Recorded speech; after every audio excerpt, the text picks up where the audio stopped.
اعوذ باللہ من الشیطان الرجیم بسم اللہ الرحمن الرحیم۔ قرآن مجید کی ایک شاندار صورت 3 دن لگاتار پڑھ لو، نافرمان اور غم دینے والا بچہ سورج کی طرح چمکنے لگے گا۔ گھر کا کوئی بھی ایسا فرد جو کسی بھی قسم کی بری اور گندی عادتوں میں مبتلا ہے، جو بات بات میں لڑتا جھگڑتا ہے، شراب نوشی، جھوٹ گوئی، چوری چکاری، ڈکیتی، زنا، فساد، فسق و فجور، الغرض کسی بھی قسم کی برائیوں میں مبتلا ہے، یا پھر گھر میں ایسے بچے ہیں جو ماں باپ کے نافرمان ہیں، بات بات میں ضد کرتے ہیں، گھر کا ماحول خراب کر کے رکھتے ہیں، بدتمیزی سے پیش آتے ہیں، جو پڑھائی میں کمزور ہے، جو اپنے کام میں دل نہیں لگا پاتے، جن کا دماغ کمزور ہے یا جسمانی طور پر وہ کمزور ہے، ایسے تمام بچوں اور افراد کے لیے قرآن پاک کی ایک ایسی صورت کا عمل لے کر حاضر خدمت ہوں، جو صرف اور صرف 3 دن کا عمل ہے۔ 3 دن کے عمل سے انشاءاللہ ایسے افراد کی تمام برائیاں، کمزوریاں اور خامیاں اللہ کے فضل و کرم سے دور ہو جائیں گی۔ نبی کریم صلی اللہ علیہ وسلم کے پسندیدہ صورت، جس کا 3 دن کا عمل کرنے کا مکمل طریقہ آپ کو اس ویڈیو میں بتا رہا ہوں، اور دن کس حصے میں یہ عمل کرنا ہے، قرآن پاک کی وہ برکت والی صورت کون سی ہے، انشاءاللہ آج کے اس وظیفے میں تفصیل سے بتاتا ہوں۔ ناظرین، اللہ تبارک و تعالیٰ نے اپنے ہر نبی اور پیغمبر کو ان کی حقانیت اور صداقت ثابت کرنے کے لیے معجزات عطا کیے ہیں۔ ہر قوم کے احوال اور مطالبات کے لحاظ سے ہر نبی کو معجزہ بخشا گیا ہے۔ مثال کے طور پر حضرت موسیٰ علیہ السلام کا عصا اور ید بیضاء جیسے معجزے جادوگروں کو زیر کرنے کے لیے دیے گئے ہیں۔ حضرت عیسیٰ علیہ السلام کو مردہ زندہ کرنے اور معتدی امراض میں مبتلا افراد کو بیماریوں سے نجات دلانے کے لیے معجزات عطا کیے ہیں۔ پیغمبر اعظم صلی اللہ علیہ وسلم کو بہت سارے مختلف انواع معجزات سے نوازا گیا ہے۔ قاضی عیاض رحمۃ اللہ علیہ فرماتے ہیں کہ پیغمبر اسلام حضرت محمد صلی اللہ علیہ وسلم کے معجزات 2 طرح سے تمام پیغمبروں کے معجزات پر بھاری ہے۔ پہلا یہ کہ رسول اللہ صلی اللہ علیہ وسلم کے معجزات تعداد کے اعتبار سے سب سے زیادہ ہیں۔ جو معجزہ کسی نبی کو دیا گیا، ویسا ہی معجزہ رسول اللہ صلی اللہ علیہ وسلم کو بھی عطا کیا گیا۔ علاوہ ازیں جناب صلی اللہ علیہ وسلم کو دیگر معجزات سے بھی نوازا گیا۔ جبکہ دوسرا یہ کہ رسول اللہ صلی اللہ علیہ وسلم کے معجزات شفاف اور روشن ہیں۔ سابقہ پیغمبروں کے معجزے ان کے دور کے لوگوں کی حیثیت اور اس زمانے کی ترقی یافتہ اور شہرت یافتہ فن کے لیے پس منظر میں دیے گئے ہیں۔ رسول اللہ صلی اللہ علیہ وسلم کے معجزات، خصوصاً قرآن پاک کا لازوال معجزہ، ہر زبان و مکان کے لوگوں کے لیے ہے۔ حضرت ابو ہریرہ رضی اللہ تعالی عنہ روایت کرتے ہیں کہ رسول اللہ صلی اللہ علیہ وسلم نے فرمایا، کوئی نبی ایسا نہیں جسے معجزہ عطا نہ کیا گیا ہو۔ معجزات دیکھ کر لوگ ان پر ایمان لاتے تھے، جبکہ مجھے وحی الہی سے نوازا گیا ہے۔ مجھے امید ہے کہ قیامت کے دن سب سے زیادہ پیروکار میرے ہوں گے۔ نبی کریم صلی اللہ علیہ وسلم کا سب سے بڑا معجزہ قرآن پاک ہے۔ یہ اللہ تعالیٰ کا آخری اور عالمگیر کتاب ہدایت ہے۔ نبی کریم صلی اللہ علیہ وسلم نے قرآن پاک کے ذریعے عربوں کے بڑے بڑے ادیبوں اور شاعروں کو چیلنج دیا تھا کہ وہ قرآن جیسی ایک صورت تخلیق کر سکتے ہیں تو پیش کر کے دکھائیں۔ اسی طرح قرآن کریم کی کئی حوالوں سے معجزہ ہے۔ پہلی وجہ قرآن کریم کی فصاحت و بلاغت، کلام کی سحر انگیزی، اختصار و تفصیل، ہر لحاظ سے ایک معجزہ ہے۔ قرآن میں کبھی ایک مضمون تفصیل سے بیان کیا جاتا ہے، پھر اس کا تذکرہ اختصار کے ساتھ کر دیا جاتا ہے، لیکن مختصر مضمون میں کسی طرح کی کوئی خامی پیدا نہیں ہوتی۔ دوسری وجہ یہ ہے کہ معیاری نظر نگاروں کے اسلوب نگارش اور ممتاز شاعروں کے شعری اوزان اور انداز سے میسر مختلف ہے۔ تیسری وجہ اس میں سابقہ اقوام کی خبریں اور نبیوں اور صالح بندوں کے واقعات مذکور ہیں۔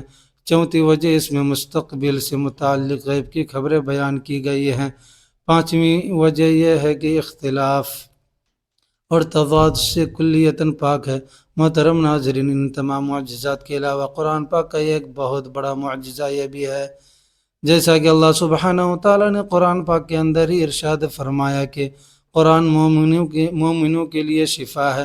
جب اللہ تعالیٰ نے فرما دیا نبی نوح انسان کی تمام بیماریاں اس میں شامل ہیں، پھر چاہے وہ جسمانی ہو، روحانی ہو یا پھر اخلاقی بیماریاں ہوں۔ بہت سے بھائی اور بہنیں اپنے گھر کے افراد کے بارے میں کمنٹ کرتے ہیں اور بتاتے ہیں کہ ان کے گھر کے کسی ایسے فرد کی غلط یا بری عادت کے سبب پورا گھر پریشان ہے، یا پھر اکثر مائیں اپنے بچوں کے بارے میں شکایت لکھ کر بھیجتی ہیں، اور اکثر خواتین اپنے شوہروں کے بارے میں بھی شکایت کرتی ہیں کہ چند بہنیں ایسی ہیں کہ جن کے شوہر شراب نوشی یا پھر کسی قسم کے دوسرے نشے میں مبتلا ہیں اور گھر کا کام کاج یا خرچہ وغیرہ نہیں چلاتے۔ محترم ناظرین، پیش بہا قیمتی عمل آج کی اس معلوماتی ویڈیو میں پیش کیا جا رہا ہے۔ اگر اولاد نافرمان ہو، بات میں ضد کرتی ہو، ماں باپ کی بات سنی انسنی کر دیتی ہو، پڑھائی میں دلچسپی نہ لیتی ہو، یا پھر باہر آوارہ قسم کے لوگوں کے ساتھ ان کا اٹھنا بیٹھنا ہو گیا ہو اور لاکھ سمجھانے کے باوجود بھی آپ کی بات ماننے کو تیار نہ ہو، تو آپ نے قرآن پاک کی ایک سورہ کا عمل صرف 3 دن کر لینا ہے۔ اس سورہ کا نام سورۃ الشمس ہے اور یہ نہایت ہی بابرکت اور حکمت سے بھرپور سورہ ہے۔ کسی بھی فرد میں کوئی بھی بری عادت ہے، کوئی خرابی ہے، خامی ہے، تو گھر کا کوئی بھی فرد اس کے لیے یہ عمل کر سکتا ہے۔ 3 دن کا یہ عمل ہے اور اس کا مکمل طریقہ بیان کیا جا رہا ہے کہ کس طرح سے آپ نے 3 دن کا سورۃ الشمس کا یہ عمل کرنا ہے۔ بھائی اپنے دوسرے بھائی کے لیے یہ عمل کر سکتا ہے، ماں اپنے بیٹے یا بیٹی کے لیے کر سکتی ہے، بیوی اپنے شوہر کے لیے کر سکتی ہے، اسی طرح شوہر اپنی بیوی کی بری عادت کو ختم کرنے کے لیے یہ عمل کر سکتا ہے، بہن اپنے بھائی کے لیے کر سکتی ہے، یا بہن اپنی دوسری بہنوں کے لیے یہ عمل کر سکتی ہے، بہن بھائی کے لیے کر سکتا ہے۔ اسی طرح گھر کا کوئی بھی فرد اپنے کسی دوسرے رشتہ دار، مثلا ماموں، چاچا چاچی، خالہ، پھوپھا پھوپھی، الغرض کوئی بھی شخص کسی بھی دوسرے شخص کے لیے یہ عمل کر سکتا ہے۔ سورۃ الشمس قرآن مجید کی 91 نمبر پر موجود ہے، جو آخری پارہ میں سے ہے، اور سورۃ الشمس کا شمار مکی سورتوں میں ہوتا ہے، جو کہ اسلام کے ابتدائی ایام میں مکہ میں نازل ہوئی تھی، مگر اس کا نزول اس زمانے میں ہوا جب مکہ میں رسول اللہ صلی اللہ علیہ وسلم کی مخالفت خوب زور پکڑ چکی تھی۔ سورۃ الشمس 15 آیات اور 1 رکوع پر مشتمل ہے، اور سورۃ الشمس کے معنی لفظی طور پر سورج کے ہیں۔ اس سورج کی پہلی آیت میں اللہ تعالیٰ نے سورج کی قسم ارشاد فرمائی اور اسی مناسبت سے سورہ مبارکہ کا نام سورۃ الشمس ہے۔ ناظرین، سورۃ الشمس کا مرکزی مضمون ہی نیکی اور بدی کا فرق سمجھانا اور ان لوگوں کے برے انجام سے ڈرانا جو اس فرق کو سمجھنے سے انکار اور بدی کی راہ پر چلنے پر اصرار کرتے ہیں۔ سورہ مبارکہ کے ابتدائی حصہ میں 11 قسم ارشاد فرمانے کے بعد اللہ سبحانہ وتعالیٰ نے فرمایا کہ بے شک جس نے اپنے نفس کو برائیوں سے پاک کر لیا وہ کامیاب ہو گیا، اور بے شک جس نے اپنے نفس کو گناہوں سے چھپا دیا تو وہ ناکام ہو گیا۔ سورت کے دوسرے حصے میں حضرت صالح علیہ السلام کی اونٹنی اور قوم ثمود کے ہاتھوں اس اونٹنی کے مارے جانے کا واقعہ بیان کیا گیا ہے۔ سورہ مبارکہ میں فرمایا گیا ہے کہ قسم ہے سورج کی اور اس کی دھوپ کی اور چاند کی جب اس کے پیچھے نکلنے، اور قسم ہے دن کی جب وہ اس سورج کو روشن کر دیتا ہے، اور قسم ہے رات کی جب وہ اس سورج کو ڈھانپ لیتی ہے، اور قسم ہے آسمان کی اور اس ذات کی جس نے اسے بنایا، اور قسم ہے زمین کی اور اس کی جس نے اسے بچھا دیا، اور قسم ہے نفس انسانی کی اور اس کی جس نے اسے سنوارا، بس اس کے اندر نیکی اور بدی کے علم الہام کر دیا۔ سورہ مبارکہ کی ان ابتدائی آیات کریمہ میں اللہ تعالیٰ نے بہت سی قسمیں ارشاد فرمائی ہے۔ جو کہ کل تعداد میں 7 بنتی ہے، یعنی سبحانہ تعالیٰ نے اس مبارک صورت میں 7 بار قسم کھا کر اپنا موقف بیان فرمایا ہے۔ ناظرین، تھوڑی بہت بھی عقل و فہم رکھنے والوں کے لیے بھی یہ ہے بات سمجھنا مشکل نہیں کہ اتنی بڑی تعداد میں اللہ سبحانہ تعالیٰ کی جانب سے قسمیں اٹھائے جانا ہرگز کوئی معمولی بات نہیں۔ اللہ سبحانہ تعالیٰ نے کسی بھی دوسری صورت میں اس قدر قسمیں ارشاد نہیں فرمائی جس قدر اس سورہ مبارکہ میں فرمائی ہیں۔ یہ سورہ مبارکہ اس قدر برکت اور فضیلت والی ہے کہ جس فرد کے لیے سورۃ الشمس کا یہ عمل کیا جاتا ہے اس کی تمام بری عادات اللہ کے فضل و کرم سے دور ہو جاتی ہے اور وہ اپنے گھر کے لیے سورج بن کر چمکنے لگتا ہے۔ سورۃ الشمس کے عمل کی برکت سے نہ صرف گندی عادات سے چھٹکارا حاصل ہوتا ہے بلکہ جس کے لیے یہ عمل کیا جا رہا ہو وہ گھر بھر کے لیے اور گھر کے تمام افراد کے لیے سورج کی طرح روشنی دینے والا بن جاتا ہے۔ اور سورج وہ ستارہ ہے جو اللہ کے حکم سے خود اپنی روشنی بناتا ہے اور اسے دوسروں تک پہنچاتا ہے، جبکہ چاند ہمیں جو روشنی دیتا ہے وہ سورج سے مستعار لے کر ہم تک پہنچاتا، یعنی سورج کی روشنی کسی سے ادھار لی ہوئی روشنی نہیں۔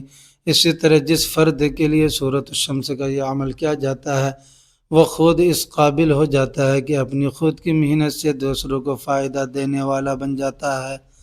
بھائیو اور بہنوں، سورۃ الشمس کا یہ عمل انتہائی آسان اور بابرکت عمل ہے۔ بڑے سے بڑے خراب معاملات اس عمل کی برکت سے الحمدللہ درست ہو جاتے ہیں۔ بڑے سے بڑے نافرمان اس عمل کی برکت سے فرما بردار ہو جاتے ہیں۔ تو آئیے سب سے پہلے سورۃ الشمس کو پڑھنے کے بعد چند فضائل حدیث طیبہ کی روشنی میں جان لیتے ہیں کہ جناب رسول اللہ صلی اللہ علیہ وسلم فرماتے ہیں کہ جو شخص سورۃ الشمس کی تلاوت کرتا ہے گویا اس نے ان تمام چیزوں کی تعداد کے برابر صدقہ دیا جس پر سورج اور چاند طلوع کرتے ہیں، اور ظاہر ہے کہ اس قدر فضیلت اسی شخص کے لیے ممکن ہے جو اس سورت کو سمجھ کر پڑھتا ہے، اس کے متعلق پر غور و فکر کرنے اور اس کے احکامات پر عمل کرنے کی کوشش کرتا ہے۔ اسی طرح اللہ کے رسول اللہ صلی اللہ علیہ وسلم فرماتے ہیں کہ جو شخص خداوند عالم کی توفیقات سے محروم ہو اسے یہ سورت زیادہ پڑھنی چاہیے، اس کے حافظے میں اضافہ ہوگا، مقبولیت بڑھے گی اور اس کا مرتبہ بلند ہوگا۔ حضرت امام جعفر صادق علیہ السلام سے منقول ہے کہ جس کا رزق کم ہو اور توفیق میسر نہ ہو، وہ خسارہ زیادہ ہوتا ہو، ایسے شخص کو یہ سورت زیادہ یا ہمیشہ پڑھنی چاہیے۔ اس سورت کو لکھ کر دھوئیں اور اس کا پانی پیے تو دل کی دھڑکن سے محفوظ رہے گا۔ حضرت بریدہ رضی اللہ تعالیٰ عنہ فرماتے ہیں حضور پرنور صلی اللہ علیہ وسلم عشاء کی نماز میں سورۃ الشمس اور اس کے مشابہ سورت پڑھا کرتے تھے۔ حضرت جابر بن سمرہ رضی اللہ تعالیٰ عنہ فرماتے ہیں کہ حضور اقدس صلی اللہ علیہ وسلم نے انہیں فجر کی نماز پڑھائی تو اس میں سورۃ الشمس اور سورۃ الطارق کی تلاوت فرمائی۔ سورۃ الشمس میں اللہ تعالیٰ نے 7 قسمیں کھائی ہیں، سورج کی، چاند کی، دن کی، رات کی، آسمان کی، زمین کی اور انسان کی جان کی، اور یہ قسم اللہ تعالیٰ کی عظیم قدرت اور تخلیق کی اہمیت کو ظاہر کرتی ہے۔ بھائیوں اور بہنوں، آج کا سورۃ الشمس کا عمل نہایت ہی آسان سا عمل ہے۔ 3 دن کا یہ عمل بڑی سی بڑی کامیابی دلا دیتا ہے، لیکن اگر کسی وجہ سے کوئی ایسا مسئلہ ہے جو 3 دن کے عمل سے حل نہ ہوا ہو تو اس عمل کو بڑھا کر 5، 7، 11 یا پھر 21 دن تک لگاتار بھی کیا جا سکتا ہے۔ اس سے زیادہ بھی چاہے تو کر سکتے ہیں، لیکن پاک تعداد میں دنوں کی گنتی شمار کرنی ہے۔ عمل کا مکمل طریقہ کار بھی ملاحظہ فرما لیجیے۔ صبح فجر کی نماز ادا کرنے کے بعد کوشش کریں کہ تلاوت قرآن کا اہتمام کریں، یا پھر معمولی ذکر اذکار کرنے کے بعد جب آپ دیکھیں کہ سورج کی کرنیں طلوع ہو چکی ہیں اور زمین پر چیزوں کا سایہ بننے لگا ہے، یعنی فجر کی نماز کے تقریباً 15-20 منٹ یا آدھا گھنٹے کے بعد یہ عمل کرنا ہے۔ اور عمل کا طریقہ یہ ہے کہ سب سے پہلے آپ نے 11 مرتبہ درود پاک پڑھنا ہے، اور درود پاک آپ کوئی سا بھی پڑھ سکتے ہیں۔ آپ چاہیں تو آسان اور مختصر سا درود صلی اللہ علیہ وآلہ وسلم پڑھ لیں، یا صلی اللہ علی محمد پڑھ لیں، یا پھر نماز والا درود یعنی درود ابراہیمی پڑھ لیں۔ اور چونکہ درود ابراہیمی کی فضیلت تمام درودوں میں سب سے زیادہ ہے، روایت میں آیا ہے کہ ہمارے پیارے آقا صلی اللہ علیہ وسلم تمام درودوں میں درود ابراہیمی کو ہی سب سے زیادہ محبوب رکھتے تھے۔ اس لیے آپ کو کوشش کریں کہ آپ کوئی بھی وظیفہ کریں، کوئی بھی دعا کریں تو اس کی شروعات ہمیشہ درود پاک پر کیا کریں، اور درود پاک پر ہی اسے ختم کیا کریں۔ خیر و برکت اور ثواب کی نیت سے آئیے ایک مرتبہ درود ابراہیمی مل کر بھی پڑھ لیتے ہیں۔ اللہم صلی علی محمد وعلی آل محمد كما صليت على إبراهيم وعلى آل إبراهيم إنك حميد مجيد اللهم بارك على محمد وعلى آل محمد كما باركت على إبراهيم وعلى آل إبراهيم إنك حميد مجيد۔ تو ناظرین محترم، درود پاک آپ کوئی سا بھی پڑھیں، اپنے 11 مرتبہ پڑھنا ہے، خلوص دل کے ساتھ، عقیدت و احترام کے ساتھ پڑھنا ہے، جلدی بازی میں بالکل نہیں پڑھنا۔ 11 مرتبہ درود پاک پڑھنے کے بعد آپ نے تعوذ اور تسمیہ یعنی اعوذ باللہ من الشیطان الرجیم بسم اللہ الرحمن الرحیم پڑھنی ہے، اور اس کے بعد آپ نے سورۃ الشمس کی پہلی 3 آیات پڑھنی ہے۔ سورۃ الشمس کوئی لمبی سورت نہیں ہے، اگر یہ سورت آپ کو زبانی یاد نہیں ہے تو قرآن مجید کی 30ویں پارے میں یہ سورت نکال کر بھی پڑھ سکتے ہیں۔ 11 مرتبہ درود پاک پڑھنے کے بعد تعوذ اور تسمیہ پڑھنے کے بعد آپ نے سورۃ الشمس کی پہلی 3 آیات پڑھنی ہے، صرف پہلے 3 آیات ہی پڑھنی ہے، اور انہیں آپ نے 21 مرتبہ پڑھنا ہے۔ یعنی جب عمل شروع کرنا ہے تو آپ نے 11 مرتبہ درود پاک پڑھ کر تعوذ اور تسمیہ پڑھ کر 21 مرتبہ سورۃ الشمس کی پہلی 3 آیات پڑھ لینی ہے۔ اس کے بعد آپ نے کیا کرنا ہے کہ آپ نے عمل کو چھوڑ دینا ہے، کیونکہ عمل کا باقی حصہ رات کو عشاء کی نماز پڑھنے کے بعد مکمل کرنا ہے۔ اب سارا دن آپ اپنے کام کاج میں مصروف رہیں، اور رات کو جب آپ نے عشاء کی نماز پڑھ لی تو فوراً وہیں جائے نماز پر بیٹھے بیٹھے آپ نے سورۃ الشمس کی آیت نمبر 4 سے لے کر آیت نمبر 15 تک باقی کی پوری سورت 21 مرتبہ پڑھ لینی ہے۔ یعنی پہلی 3 آیات صبح پڑھی تھی تو باقی کی 21 آیات رات کو عشاء کی نماز کے بعد 21 مرتبہ پڑھ لینی ہے۔ ان آیات کو 21 مرتبہ پڑھنے کے بعد آپ نے 11 مرتبہ درود پاک پڑھ کر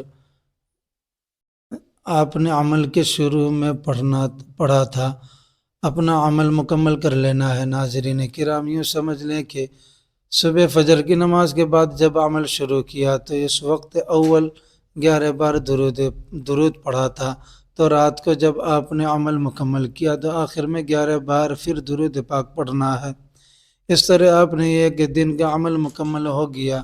اب آپ نے وہیں جائے نماز پر بیٹھے بیٹھے اپنے دونوں ہاتھ دعا میں بلند کر دینے ہیں اللہ کے حضور، خلوص دل سے اور خلوص نیت کے ساتھ آپ نے اس شخص کا نام لے کر اللہ تعالیٰ سے دعا کرنی ہے کہ یا اللہ، تیرے نازل کیے ہوئے قرآن میں سے تیری نازل کی ہوئی سورۃ الشمس کا عمل میں نے کیا ہے، اے اللہ پاک، میرا فلاں بھائی یا فلاں بیٹا یا پھر کسی بھی رشتہ دار کے لیے آپ یہ عمل کر رہے ہیں، اس کا نام لے کر آپ نے اللہ کے سامنے دعا پیش کرنی ہے۔ حالانکہ اللہ پاک کی ذات خوب جانتی ہے کہ آپ کا یہ عمل کس کے لیے کر رہے ہیں، لیکن پھر بھی آپ نے اس شخص کا نام لے کر دعا کرنی ہے کہ فلاں شخص کے لیے میں یہ عمل کر رہا ہوں یا کر رہی ہوں، تو اے میرے پاک پروردگار، میرے اس عمل کو اپنی بارگاہ میں قبول فرما کر فلاں میرے رشتہ دار کو بری عادات سے محفوظ فرما دے، اس کی تمام بری عادات کو اس سے دور کر دے، اور اسے میرے لیے اور گھر کے تمام افراد کے لیے ایک بہترین انسان بنا دے۔ اللہ کے حضور خشوع اور خضوع کے ساتھ پوری دعا پیش کریں، اور دیکھیں کہ 3 دن کے اندر آپ انشاءاللہ اس انسان میں واضح تبدیلی خود اپنی آنکھوں سے دیکھیں گے۔ انشاءاللہ 3 دن سے زیادہ یہ عمل کرنے کی نوبت نہیں آئے گی۔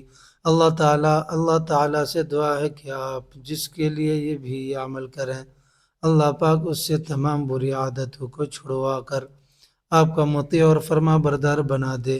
دعا ہے کہ رب کریم اچھی بات کو سننے، سمجھنے اور اس پر عمل کرنے کی طاقت دے اور توفیق دے۔ ہم سب کو مرحمت فرمائے۔ میرا سنانا اور آپ کا سننا اپنی بارگاہ میں قبول و منظور فرمائے، آمین یا رب العالمین۔ بھائیو اور بہنوں، آخر میں آپ سے گزارش ہے کہ اپنے رزق میں وسعت کو اور کشادگی کے لیے اللہ تعالیٰ کے 99 ناموں میں سے کوئی بھی ایک نام لکھ کر کمنٹ باکس میں ضرور شیئر کرتے جائیں۔ اللہ رب العزت آپ سب کا حامی و ناصر ہو، آمین یا رب العالمین۔